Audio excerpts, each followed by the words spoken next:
Nothing makes me happier than waking up on the weekend and knowing I have French toast to enjoy for breakfast. You want to make sure you do it right and have the right information so you make French toast that has crispiness on the outside, but is beautifully custardy on the inside and not soggy.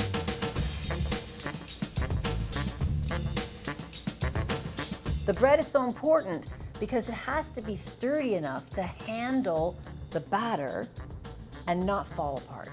So I have here some bread. This is a thick sliced sandwich bread you can get at the grocery store. You might find it called Texas toast, but it's at least 3/4 to an inch thick. Stale bread is better for making French toast than fresh bread. Stale bread absorbs more of that custard, so it gives you a more custardy center. So if you have stale bread, great. If you don't, first thing you do is you get that bread out of the bag and you lay it out so that it can dry just a little bit.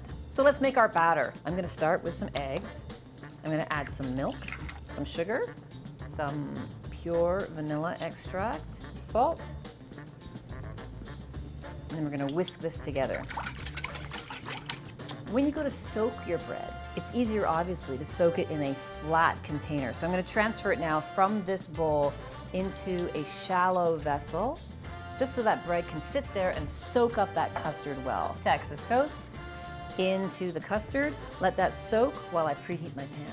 So we're gonna preheat on about medium heat, and we're gonna let that get nice and warm. Now in the meantime, I like to heat my maple syrup because French toast doesn't hold on to its heat for too long. And don't cool it off with cold maple syrup. Put some warm maple syrup on. It helps the butter melt, it makes it delicious. I'm gonna turn these bread slices over to continue soaking. Once my pan is hot enough, I'm gonna go ahead and add some butter to the pan. And that's exactly what I want to happen there. I want to hear that sizzle. That tells me this pan is hot and ready for some French toast. So out come the slices, drain off any excess, and in they go to the pan. Now this pan is fantastic for making French toast because of its shape. Being square in shape like this means I can fit 4 pieces in there really nicely. Of course, I'm going to soak these 2 here. By the time it's ready to flip these will be ready to go in and join the party.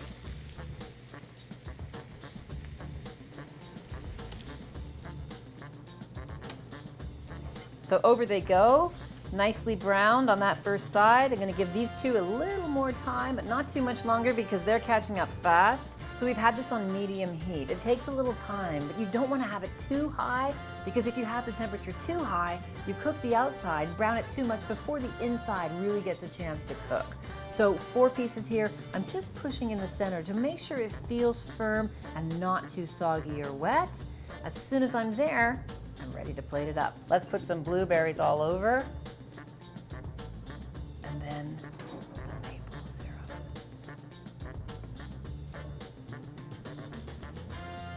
Thanks for watching. If you'd like to see more of the basics, click over here. If you'd like to know more about that great pan I used, click over here.